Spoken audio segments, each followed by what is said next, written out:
The Biden administration announcing today that the U.S. war in Afghanistan will finally come to an end. And multiple presidents have tried, even in the George W. Bush administration, which started that war. They said by the time George W. Bush left office, they were trying to end it.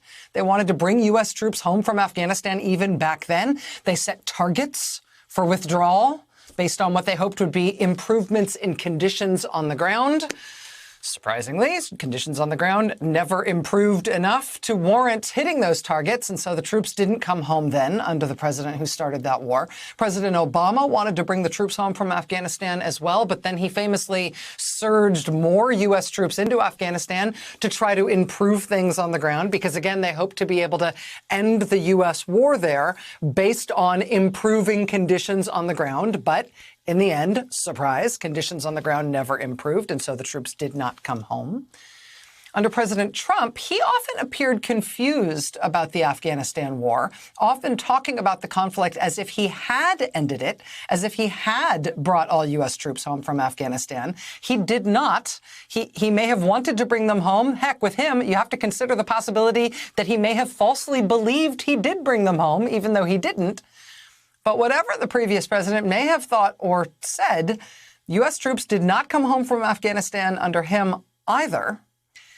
But now, finally, President Biden is due to give a speech tomorrow explaining that, at long last, this really will be it. Starting before the end of this month, starting before the end of April and ending before September 11th this year, the 20th anniversary of the al-Qaeda terrorist attack on our country that led us to invade Afghanistan in the first place. President Biden tomorrow expected to announce that this is not another one of those target dates for withdrawal that we're aiming at, but it'll depend on conditions on the ground. This instead is actually just a date by which we will be gone. Full stop.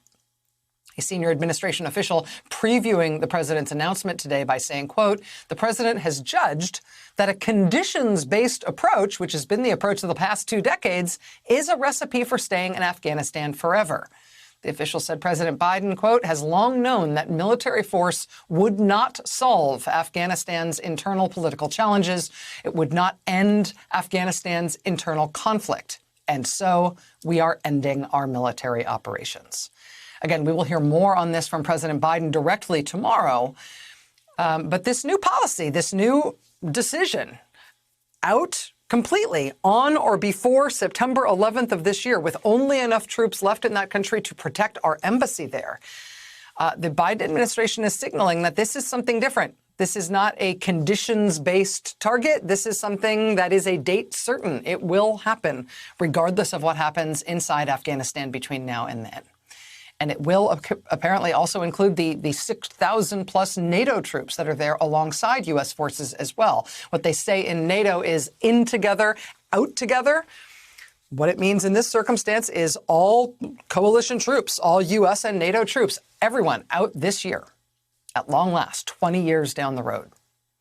If you know any servicemen and women, any veterans who have served in Afghanistan, or people who've had family members serve in Afghanistan, this might be a good time to reach out, particularly once the president has given his speech tomorrow. It has been a horrendous conflict there, in part because of the surrealism of how long it has drifted and dragged on.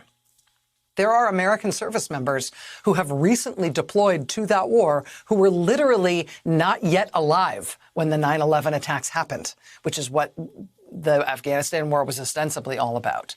Finally, that is going to come to an end. And for a generation of post-9/11 Afghanistan veterans in this country, it is going to be a very, very big deal. So keep them in your thoughts at this point. And if you have veterans and service members and military families in your life, in your circle, who have a connection to the Afghanistan war, as I say, might be time to reach out. Hey, thanks for watching our YouTube channel. You should know that you can follow today's top stories and breaking news and catch up on your favorite MSNBC shows all in one place. Download the NBC News app today.